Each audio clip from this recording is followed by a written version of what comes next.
Olá pessoal, meu nome é André, estou aqui com o Cowboy é consultor agronômico aqui na região do Médio Norte do Mato Grosso, para a gente conversar um pouquinho sobre a safra de soja, a safra de milho aqui da região.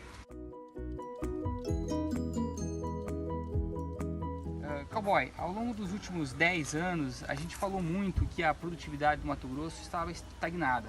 A gente não conseguia mais sair dos 50, 52 sacos por hectare em termos de rendimento.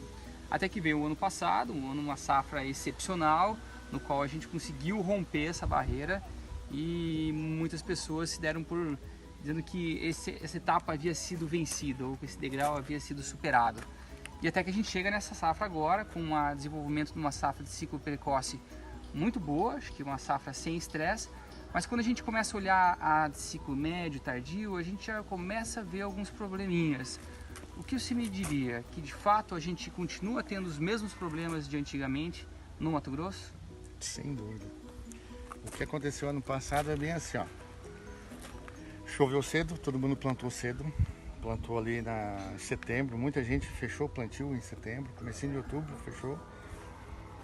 E quando chegou janeiro, ocorreu um estresse, só que de setembro para janeiro, a maioria das sojas de ciclo médio e precoce já estavam finalizadas. Então não houve essa perda de produção por estresse. Porém, esse ano, em alguns lugares a chuva demora a cair, atrasa esses plantios e não se conseguiu plantar em setembro. Isso. Nós plantamos as precoces, enquanto as precoces chegou dezembro, não teve nenhum tipo de estresse, clima totalmente favorável às produções altas. Agora chega na média, pontos locais, você já vê algum nível de estresse e perda de produção. Em algumas regiões falam, não global, não é média, mas em algumas regiões, micro-regiões de 20%, 25%, outras regiões 10%, 15%, mas se tem interferência de estresse, já mudando a perspectiva de produção. Comparado ao ano passado. E que você diria que qual é a razão pela qual essas lavouras que estão sofrendo pequenos estresses, que às vezes a gente vê que são 5 ou 10 dias apenas de seca, estão tendo um rendimento uma queda de rendimento tão alta? O que explica isso? Assim, eu vou tentar explicar porque faz 5 anos que eu estou tentando achar soluções para isso. Teve um ano que muito se falou, matofominha, mas a gente não achava. Mosca branca, realmente teve a mosca branca, mas o que sempre me chamou a atenção é que o estresse que está causando muitas vezes essa mortalidade precoce da planta da soja, ele sempre vem com a questão climática. Agora, o porquê que hoje as variedades ou o ambiente muitas vezes não está dando estrutura para que essa variedade consiga passar esse momento de estresse. Então tem duas vertentes. Eu tenho algumas análises em cima de doenças. Eu não quero polemizar, nem vou citar. Porém, também tem uma questão que eu acredito muito que está na base. Estrutura de solo. Estrutura de solo. Porque o que a gente percebe, principalmente por esses concursos de produções, que tem o SESB, Sim. A gente vê que quando você olha para o solo, e eu não estou falando escarificar, você fazer perfil. Muitas vezes, aí eu vou polemizar, vou criar uma polêmica, muitas vezes é voltar à grade e fazer o que não foi feito na transição do plantio convencional para o sistema de palha, vamos dizer assim. Não plantio direto. Não é um sistema de plantio direto, porque o sistema de plantio direto preconiza algumas coisas que não está acontecendo hoje no Mato Grosso. Então nós estamos plantando em cima de palha e muitas vezes sem fazer a transição. De você sair do modelo convencional e entrar para o modelo em cima de palha. O que é isso? Muitas vezes o pessoal já plantou milho e não corrigiu a base que tinha que ser corrigida. Então é uma coisa que tem que se apostar e tem que fazer muitos estudos nisso. Correção muitas vezes com gesso, cálcio e magnésio em profundidade, enxofre, estrutura física de solo leve, entendeu? Matéria orgânica com muita raiz.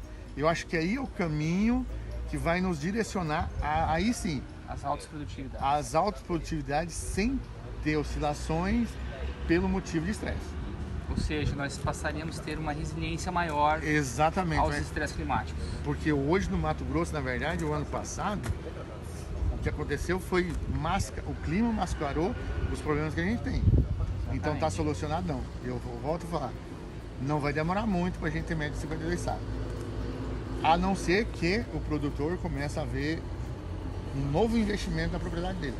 Ele vai ter que fazer uma nova retomada de caixa e jogar isso dentro da propriedade dele para ele nos próximos 8 a 10 anos ter uma lucratividade maior, consequentemente. Ou seja, o produtor tem que olhar isso como de fato um investimento e não um custo, que ele vai levar aí 5 anos talvez para conseguir recuperar esse investimento em estrutura de solo, perfil de solo que a gente não comentou. Talvez não demore tudo isso, porque assim, ó, por exemplo, se a gente analisar que nós temos problemas de solo, que no ano que choveu bem, você já teve incrementos, vamos dizer, vamos sair dos 52 para os 60, são 8 sacos, né?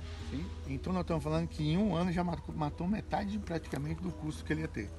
Então, e se você falar que dentro desses 8 anos que ele jogou, eu tiver 2 anos positivos, nesses 2 anos paga a conta, só que o incremento dos outros anos ruins continua positivo. Entendeu? Exatamente. Muitas vezes ele vem a 5, 6 sacos a mais por ano, todo ano. Então, essa conta eu acho que é menor. Eu acho que não vai tudo isso. A única coisa que eu vejo é o seguinte, é que nos próximos 8 anos, aquele cara que fez o investimento no solo dele vai ter uma produção média muito superior ao que ele está tendo, sem depender da interferência climática ou não. Ótimo.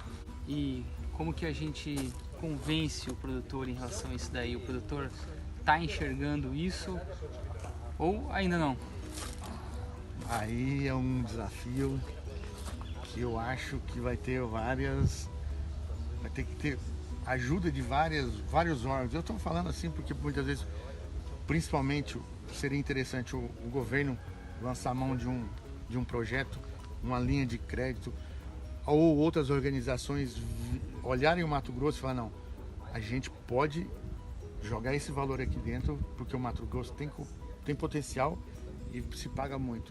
Só que tem que ser de uma forma que realmente eu também entendo que o produtor, ele pensar em que vai ter que desembolsar aí, a gente fez uma conta básica de 20 sacos, para fazer um investimento a longo prazo, assusta. Porque um ano igual ao ano passado, todos os medos de muitos produtores foram eliminados. Agora porém, tá tudo resolvido. esse ano já mostra que não, que existe problema, então tem que combatê-lo. Tem que combatê-lo. Então eu acredito que vários órgãos vindo para cá, pro soja, as informações do Rally, bancos, privado, público, o governo atuando e trazendo uma linha de crédito, falando, não, vamos resolver esse problema, o que vocês precisam disso, dessa situação, um juro assim. Aí eu acho que é a melhor forma. E tem a pior. E muitos vão parar de produzir porque não vão querer investir. Não tem o recurso. Não tem o se recurso. conscientizar em relação a isso. E vai fazer uma conta que muitas vezes compensa ele arrendar. Arrendar a área. E não tem esse estresse. Só que o cara que arrendar para pagar a conta vai ter que fazer investimento. É isso aí, essa é a realidade que a gente tem visto aqui no Mato Grosso. E que a gente vai continuar no Rally tentando debater e também tentando levar esse conceito, essa discussão para os produtores. Cowboy, obrigado pela aula, pela visita aqui também. Foi sem dúvida alguma muito valioso. Obrigado, pessoal. Obrigado.